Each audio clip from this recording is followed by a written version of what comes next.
il loro posto e sono qui questa sera, quindi un applauso per i piccoli componenti del gruppo folk Sant'Ularetti di Silanus.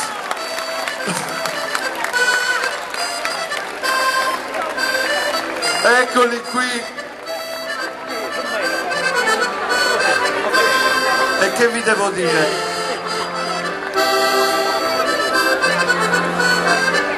Sentite già le note di un organetto?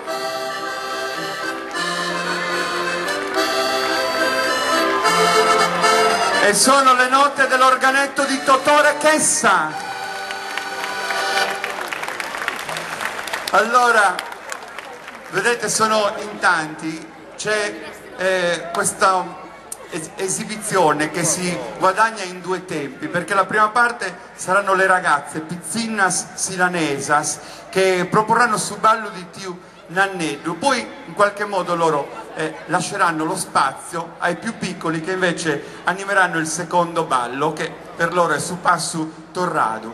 Vedrete che cosa succederà su questo palco, perché oltre alla bravura, quindi a questa passione, c'è anche la tenerezza che loro sanno evocare e la grandezza di Totore Chessa.